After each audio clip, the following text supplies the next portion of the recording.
हम्म, तो पिछली क्लास में हम लोगों ने इलेक्ट्रोकेमिकल सेल का अरेंजमेंट देखा कि ये कैसे होता है, और इसमें एनोड क्या है, कैथोड क्या है, एनोड पर कौन सी रिएक्शन होती है, कैथोड पर कौन सी रिएक्शन होती है, और दोनों को मिलाकर ओवरऑल रिएक्शन क्या होती है।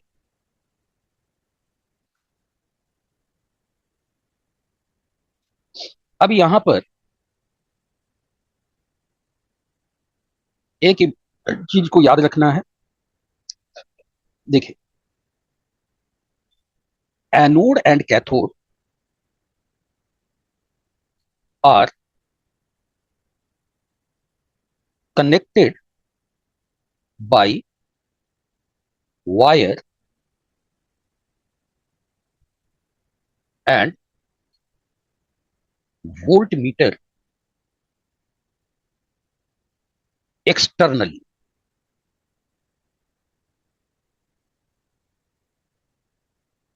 दूसरा point, anode and cathode are connected by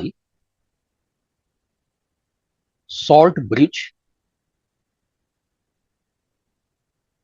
internally। आपसे पूछा जा सकता है कि इलेक्ट्रोकेमिकल सेल में जो दोनों इलेक्ट्रोड हैं एक्सटर्नली किससे जुड़े होते हैं और इंटरनली किससे जुड़े होते हैं। ओवरऑल सेल रिएक्शन के बाद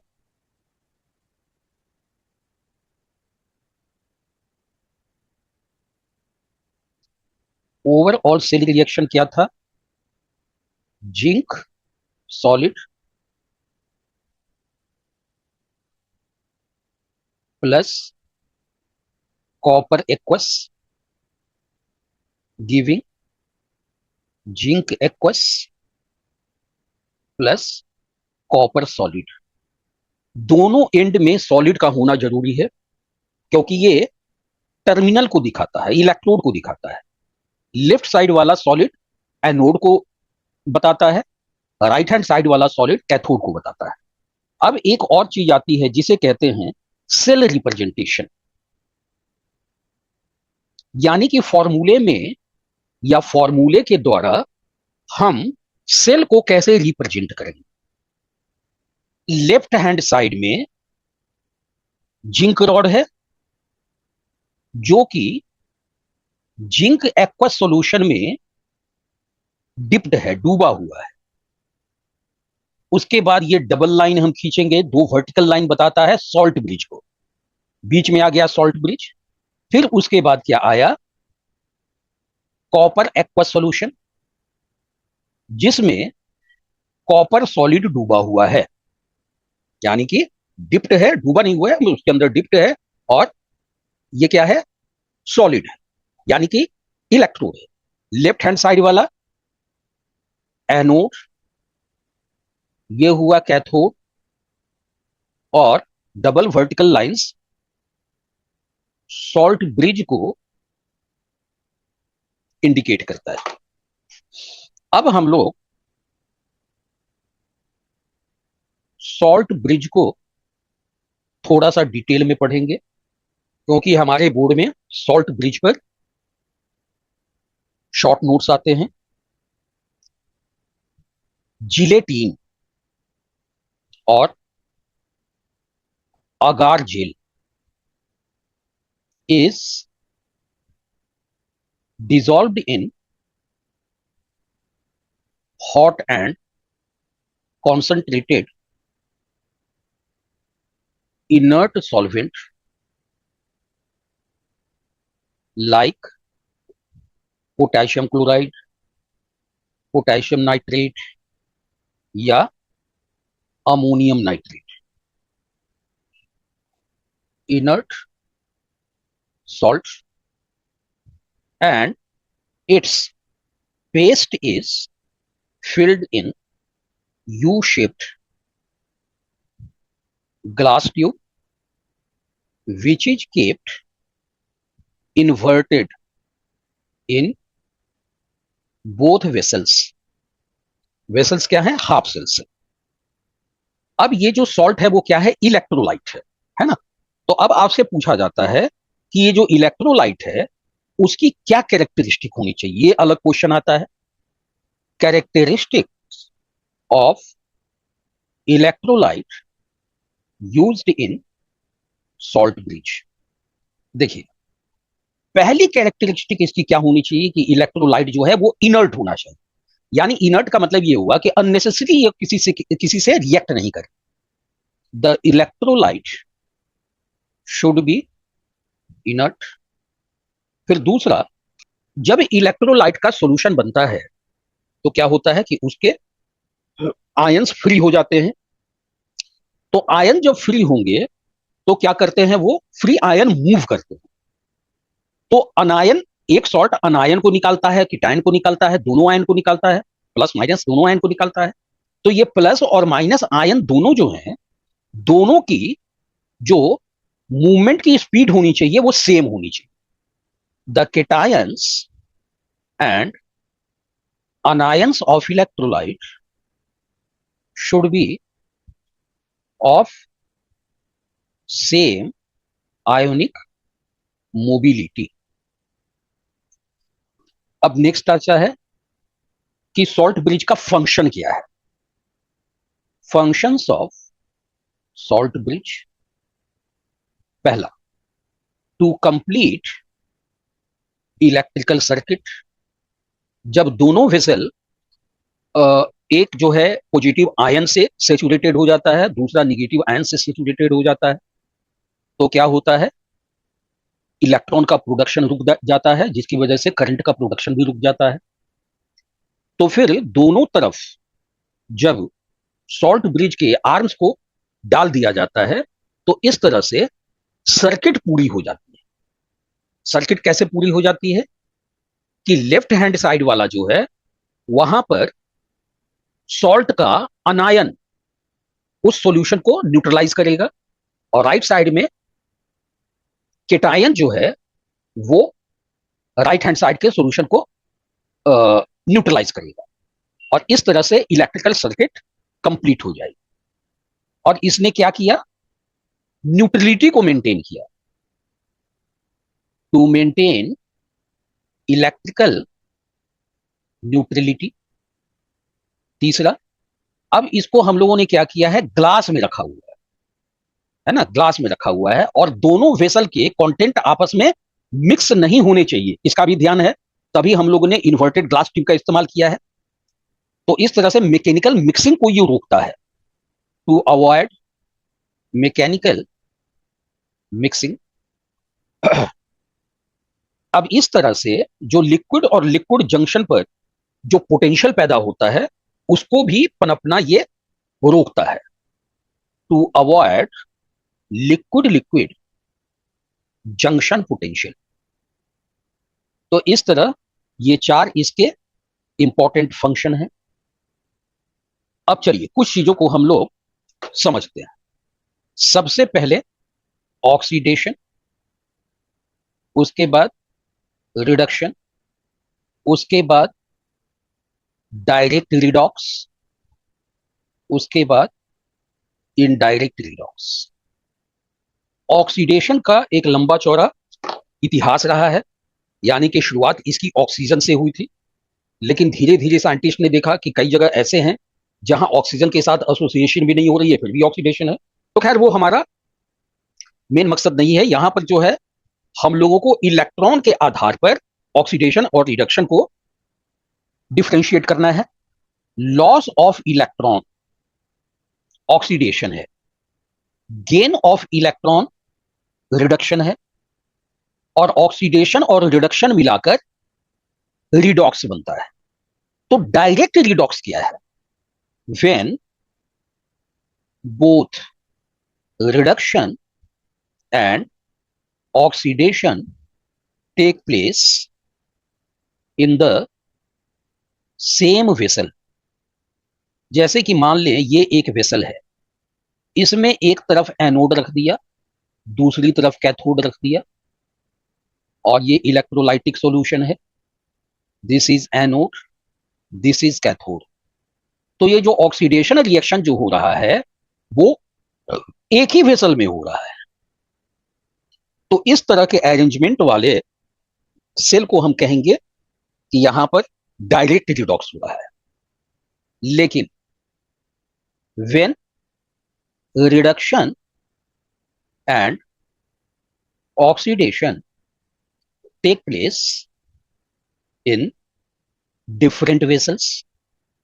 अब जैसे हम लोगों ने इलेक्ट्रोलाइटिक सेल में देखा कि एक वेसल में एनोड है, दूसरे वेसल में कैथोड है, और सॉल्ट ब्रिज से इन दोनों को कनेक्ट किया जाता है इंटरनली और एक्सटर्नली वायर और वोल्टमीटर से। तो पहला वाला अरेंजमेंट कहलाता है इलेक्ट्रोलाइटिक सेल। तो इलेक्ट्रोलाइटिक सेल डायरेक्ट रिडॉक्स का एग्जाम्पल है, इलेक्ट्रोकेमिकल सेल इनडायरेक्ट रिडॉक्स का एग्जाम्पल है। अब बात आती है पोटेंशियल की। तो एक टर्म होता है ऑक्सीडेशन पोटेंशियल। देखिए, पोटेंशियल हम लोग बोलते हैं ना, जैसे कि इस प्लेयर में बहुत पोटेंशियल है, मतलब कि क्षमता है, एबिलिटी है। तो ऑक्सीडेशन पोटेंशियल भी ऐसा ही है। The tendency of an electrode to lose electron is called oxidation potential. देखिए, लॉस ऑफ इलेक्ट्रॉन क्या होता है? ऑक्सीडेशन। और tendency of electrode to lose electron क्या हो गया? Oxidation potential. उसी तरह से reduction potential, the tendency of an electrode to gain electron. यानी कि समझने के लिए आप ऐसा कह लीजिए कि कोई इलेक्ट्रोड में ऑक्सीडेशन की जो क्षमता होती है वो ऑक्सीडेशन पोटेंशियल कहलाती है।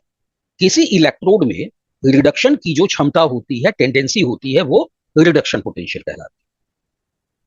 अच्छा, ये ऑक्सीडेशन पोटेंशियल, रिडक्शन पोटेंशियल किसका होता है?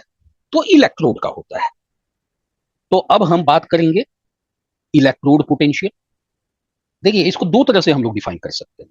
एक तो जो अभी डेफिनेशन हम लोगों ने ऑक्सीडेशन पोटेंशियल और रिडक्शन पोटेंशियल की ली है, उसी की आधार पर हम लोग the tendency of an electrode to lose और गेन इलेक्ट्रॉन। अब ये इलेक्ट्रोड पोटेंशियल पैदा कैसे होता है ना? ये कैसे डेवलप करता है? Electrode potential is the electrode potential is the potential difference developed in a half cell between an electrode and its electrolyte। चलिए, तो ये जो केमिस्ट्री की जो सेंट्रल बॉडी है उसे कहते हैं IUPAC, International Union for Pure and Applied Chemistry. तो according to IUPAC system, reduction potential is taken as electrode potential। यानी कि अब अगर इलेक्ट्रोड पोटेंशियल कह दिया गया कि कॉपर का इलेक्ट्रोड पोटेंशियल ये है, तो इसका मतलब क्या है? हम रिडक्शन पोटेंशियल की बात कर रहे हैं। तो IUPAC के हिसाब से हमें इलेक्ट्रोड पोटेंशियल का मतलब रिडक्शन पोटेंशियल समझना है। अब यहां पर एक दो चीजें समझनी हो। देखिए, अगर हम केवल E लिखते हैं और यहां पर हम ऑक्सीडेशन लिख देते हैं, तो ये बता रहा है इलेक्ट्रोड का ऑक्सीडेशन पोटेंशियल। अगर हम रिडक्शन लिख देते हैं तो ये हुआ रिडक्शन पोटेंशियल। लेकिन अगर केवल हम E लिखते हैं तो इसका मतलब क्या होगा? सिर्फ और सिर्फ रिडक्शन पोटेंशियल। E क्या हुआ? इलेक्ट्रोड पोटेंशियल, है ना? तो हमने E लिखा, कोई ऑक्सीडेशन रिडक्शन नहीं लिखा, तो इसका मतलब है रिडक्शन पोटेंशियल। अब बात ये आती है कि क्या ऑक्सीडेशन पोटेंशियल और रिडक्शन पोटेंशियल की वैल्यू में अंतर होता है? तो वैल्यू सेम रहती है, केवल चार्ज का डिफरेंस होता है। एक माइनस है तो दूसरा प्लस होगा, एक प्लस है तो दूसरा माइनस होगा। तो इसको आप ऐसे समझें, oxidation electrode potential is equal to negative reduction oxidation potential. Value दोनों का सेम होगा, सिर्फ साइन का डिफरेंस होगा। Value same, sign opposite. अब देखिए, अगर हमने ई ऑक्सीडेशन लिखा और यहां पर एक शून्य दे दिया, ई रिडक्शन लिखा और शून्य दे दिया, या फिर ई लिखा और शून्य लिख दिया, तो केवल शून्य को ओ भी कहा जाता है या नॉट भी कहा जाता है। ये कुछ नहीं है, इसलिए नॉट कहा जाता है। तो ई ऑक्सीडेशन, इसे हम ई नॉट भी कह सकते हैं, ई नॉट ऑक्सीडेशन। तो इस जब नॉट हमने लगा दिया, इसका मतलब है कि हम स्टैंडर्ड की बात कर रहे हैं। इसका क्या मतलब हुआ? Standard oxidation potential. इसी तरह से अगर हमने यहां नॉट लगा दिया तो स्टैंडर्ड रिडक्शन पोटेंशियल। और ई नॉट का मतलब इलेक्ट्रोड पोटेंशियल, और इलेक्ट्रोड पोटेंशियल का मतलब रिडक्शन पोटेंशियल। सॉरी, स्टैंडर्ड लिखना मैं भूल गया। अब स्टैंडर्ड इलेक्ट्रोड पोटेंशियल का क्या मतलब हुआ? रिडक्शन पोटेंशियल आईयूपी के हिसाब से। तो स्टैंडर्ड रिडक्शन पोटेंशियल। अब ये स्टैंडर्ड क्या है? तो इसका मतलब है electrode potential under standard condition. और ये स्टैंडर्ड कंडीशन क्या होते हैं? 298 केल्विन टेम्परेचर, 1 एटमॉस्फेरिक प्रेशर, और अगर सॉल्यूशन है तो 1 मोलर कॉन्सेंट्रेशन। अब इसका मतलब समझिए, अगर इलेक्ट्रोड पोटेंशियल को मेजर किया गया है स्टैंडर्ड कंडीशन में, तो उसे स्टैंडर्ड इलेक्ट्रोड पोटेंशियल कहेंगे। तो अब सवाल ये उठता है कि क्या अगर हम कंडीशन को चेंज कर दें तो क्या इलेक्ट्रोड पोटेंशियल भी चेंज हो जाता है? तो इसका आंसर है हाँ, बिल्कुल चेंज होता है। तो जितने भी एलिमेंट का इलेक्ट्रोड पोटेंशियल निकाला जाता है वो हमेशा स्टैंडर्ड कंडीशन में निकाला जाता है। क्योंकि अगर हम अलग अलग कंट्री में इस पोटेंशियल को निकालते हैं, तो जैसे कि हिंदुस्तान का टेम्परेचर जो है, चलिए कि इंटरमीडिएट टाइप का है। अफ्रीका में चले जाइए तो वहां तो धूप ही बिल्कुल आग ही बरसती रहती है। और कनाडा वगैरह में चले जाइए तो सभी बर्फ में ही डूबा रहता है। तो अगर सभी अपने अपने हिसाब से रूम टेम्परेचर पर करें तो फिर तो वैल्यू सबों की डिफरेंस आ जाएगी, वैल्यू में डिफरेंस आ जाएगी। तो इसीलिए एक स्टैंडर्ड कंडीशन बनाया गया कि भैया अगर आपको करना है तो 298। तो 298 क्या है? 298 जो है, इसको रूम टेम्परेचर माना गया है। तो 298 का क्या मतलब हुआ? 25 डिग्री सेल्सियस, है ना? तो रूम टेम्परेचर हम लोग 25 डिग्री सेल्सियस को मानते हैं, और 1 एटमॉस्फेरिक प्रेशर और 1 मोलर कॉन्सेंट्रेशन, ये सारा क्या है? स्टैंडर्ड कंडीशन है। तो जब भी किसी भी एलिमेंट की पोटेंशियल निकाली जाती है तो फिर उसको स्टैंडर्ड कंडीशन में ही निकाला जाता है, और वहां क्लियरली लिखा होता है कि ये स्टैंडर्ड पोटेंशियल है। अगर स्टैंडर्ड पोटेंशियल नहीं लिखा होगा तो ई के ऊपर नॉट बना होगा। जैसे ये इलेक्ट्रोड अपने ही आयन के एक्वस सॉल्यूशन में डूबा हुआ है, तो इस इलेक्ट्रोड का अपना पोटेंशियल होगा, तो इसे कहेंगे हम इलेक्ट्रोड पोटेंशियल। अगर हम सेल की बात करें तो उसकी पोटेंशियल को कहते हैं सेल पोटेंशियल। अभी अभी जो हमने एक वेसल के अंदर में एक इलेक्ट्रोड को डाला, तो ये क्या हो गया? हाफ सेल हुआ। क्योंकि एक ही इलेक्ट्रोड है तो वो हाफ सेल हुआ।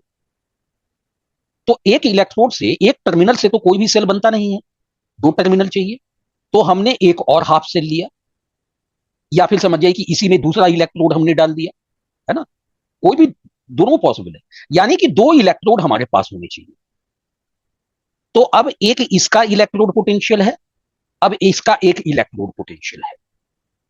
तो सेल का पोटेंशियल क्या होगा?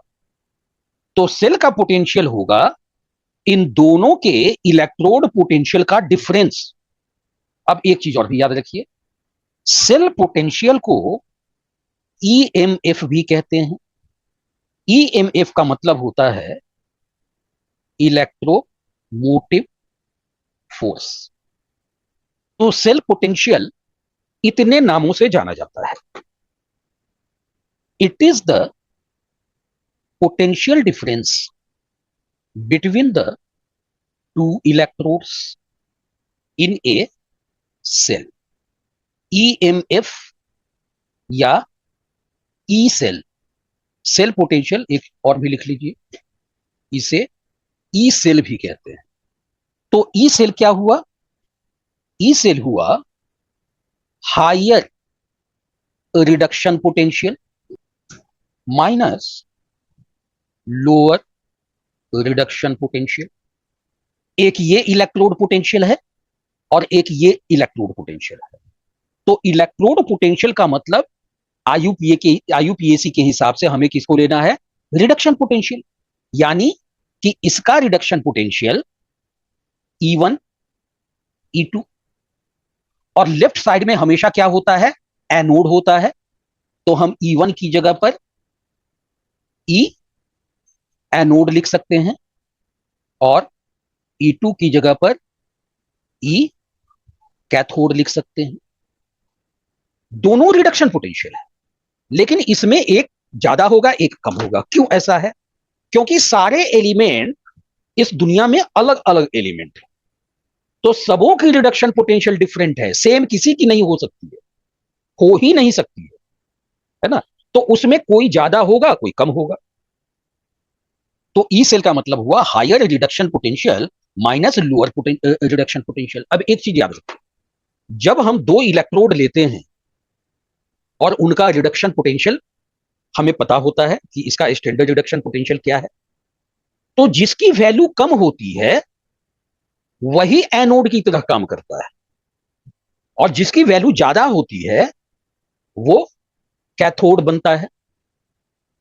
यानी कैथोड की जो वैल्यू है वो ज्यादा होगी और एनोड की वैल्यू कम होगी. तो ई कैथोड माइनस ई एनोड, ये हमने किस लिए लिखा? क्योंकि कैथोड की वैल्यू, कैथोड का रिडक्शन पोटेंशियल ज्यादा होता है, एनोड का रिडक्शन पोटेंशियल कम होता है. लेकिन एक चीज, कई बार एग्जामिनेशन में आपको डायग्राम दे दिया जाएगा और आपको जैसे कि इस ई पोटेंशियल निकालने के लिए कह दिया जाएगा, तो उस समय जो लेफ्ट साइड में डायग्राम बना हुआ है उसी को आपको एनोड मानना होगा. एक चीज को याद रखिए, है ना. वहां पर आपको हायर वैल्यू लोअर वैल्यू को नहीं देखना है, क्योंकि हमेशा और हमेशा एनोड को लेफ्ट हैंड साइड में रखा जाता है ना. ई राइट हैंड साइड माइनस ई लेफ्ट हैंड साइड. यही है हमारा सेल पोटेंशियल निकालने का तरीका. तो एक हो जाता है इलेक्ट्रोड का पोटेंशियल. अब दो इलेक्ट्रोड से एक सेल बनता है, तो सेल का भी पोटेंशियल होता है, तो वो इन दोनों इलेक्ट्रोड के डिफरेंस से पता चलता है.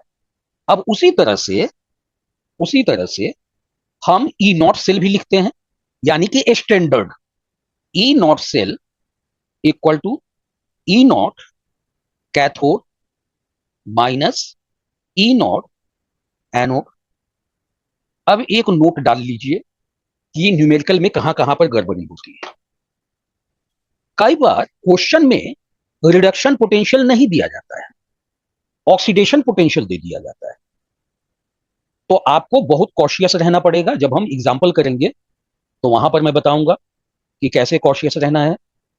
अगर ऑक्सीडेशन पोटेंशियल में वैल्यू दी गई हुई है तो हमें रिडक्शन पोटेंशियल में कन्वर्ट करना पड़ेगा. Always solve questions in reduction potential. जिसका रिडक्शन पोटेंशियल ज्यादा होगा उसका रिडक्शन होता है, और जिसका रिडक्शन होता है वो कैथोड कहलाता है. इलेक्ट्रोड का अगर हायर रिडक्शन पोटेंशियल है, अंडरगोज रिडक्शन. इसका मतलब यह हुआ इलेक्ट्रोड विथ, क्योंकि रिडक्शन कहां पर होता है? कैथोड पर होता है. तो electrode with higher reduction potential क्या कहलाएगा? कैथोड. तो हमेशा अगर ऑक्सीडेशन पोटेंशियल दिया हुआ है तो हमें रिडक्शन पोटेंशियल में कन्वर्ट करना पड़ेगा। अब यहां पर सवाल उठता है कि क्या क्वेश्चन में ऑक्सीडेशन पोटेंशियल क्लियरली मेंशन रहता है? तो नहीं मेंशन रहता है, बहुत रेयरली मेंशन रहता है। तो आपको देखकर समझना पड़ेगा कि ये ऑक्सीडेशन पोटेंशियल है या रिडक्शन पोटेंशियल है। जैसे कि अगर लिखा हुआ होता है तब तो ऐसे लिखा होगा, या फिर ऑक्सीडेशन तो हम कह सकते हैं ये ऑक्सीडेशन पोटेंशियल है, रिडक्शन पोटेंशियल है। लेकिन ये हमेशा लिखा हुआ नहीं होता है, तो फिर कैसे पहचानेंगे? तो वैसे भी याद रखिए, reduction potential is equal to, value same होगी, सिर्फ साइन डिफरेंट होगा। तो आपको कैसे पहचानना होगा रिडक्शन? तो यहां पर आप देखेंगे कि मेटल या एलिमेंट का नाम लिखा हुआ है और उसके ऊपर चार्ज है N+, और फिर ऐसे एक, और उसके बाद एम लिख दिया गया है। तो देखिए क्या हो रहा है, प्लस से न्यूट्रल बन रहा है, प्लस से न्यूट्रल बन रहा है। तो ये क्या हो रहा है, प्लस से न्यूट्रल कब बनेगा? जब ये इलेक्ट्रॉन लेगा। तो ये क्या बता रहा है, रिडक्शन पोटेंशियल। अब यहां पर ले लीजिए E0, ये न्यूट्रल है, न्यूट्रल से इस पर प्लस का चार्ज आ रहा है। तो प्लस का चार्ज कब आएगा? जब इलेक्ट्रॉन को लूज करेगा, यानी कि ये ऑक्सीडेशन को दिखा रहा है। तो इसका मतलब है ऑक्सीडेशन पोटेंशियल। तो इस रूप में, आयंस के रूप में लिखा हुआ रहता है, इसको याद रखिएगा। और वैसे भी हम लोग क्वेश्चन जब करेंगे तो चीजें अपने आप याद हो जाती हैं। वीडियो हेल्पफुल लगी हो तो लाइक, शेयर और सब्सक्राइब जरूर करें। बेल आइकन प्रेस करना ना भूलें। Thank you for watching and see you in the next video. Happy learning.